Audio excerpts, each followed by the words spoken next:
I'm Kevin Berger, hoping to bring affordable groceries to those in need. The Amherst H. Wilder Foundation bought an out-of-service Metro Transit bus that it plans to turn into a mobile grocery market to serve food deserts.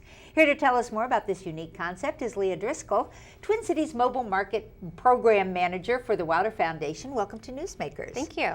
So do I have this straight? One of those familiar buses is going to be like a rolling grocery store? Exactly. We're pulling out all the seats and installing shelving and refrigeration and freezers, and people will enter the front door and get their basket and shop like they would at a grocery store and check out at the back and exit the rear door. So why are some neighborhoods in need of a service like this? Well, a lot of neighborhoods in the Twin Cities, especially those where a larger number of low-income people live, there aren't actually any grocery stores located there, or very few. And other people can face barriers to accessing affordable, healthy food because they either are in a wheelchair or have a disability, they're an older adult, or they just don't own a car and have a hard time getting to the store because of that. So this will bring it to them. It's such a great idea. I'm sure you hear this all the time. Why didn't we think of why didn't someone think of this sooner? But will it be affordable? Our goal is to sell food at below market rates. And so our prices will always be less than that of a major chain like Cub or Rainbow, most items anyway, because we know that access is geographic access, but it's also keeping food at prices that folks can afford. Where did this idea come from, Leah? Well, so I was actually working at Wilder and finishing grad school and got a fellowship to complete my degree. And I did my thesis on urban food deserts and solutions that people have implemented to address them.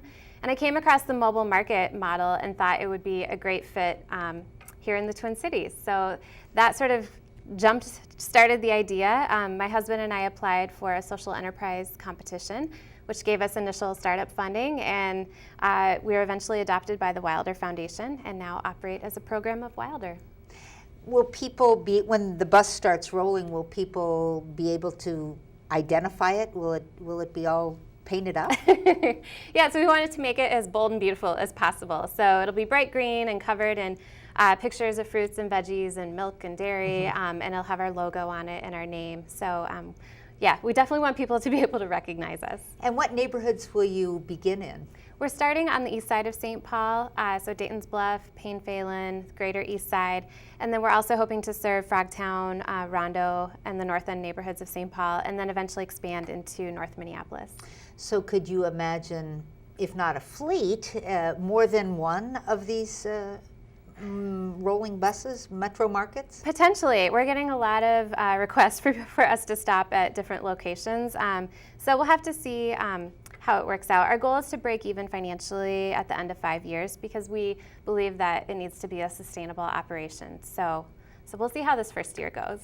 And is this something that anybody can come and shop at these? Anybody can shop. There's no asking for income requirements, no ID, nothing. We want to make it as barrier-free as possible.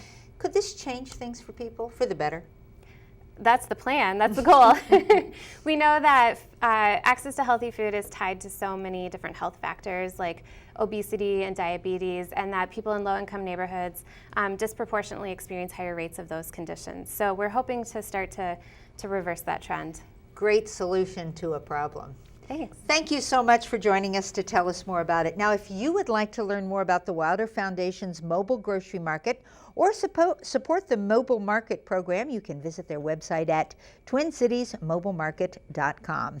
Be watching for that bus. And that's it for this edition of Comcast Newsmakers. I'm Kevin Berger. Thanks for watching.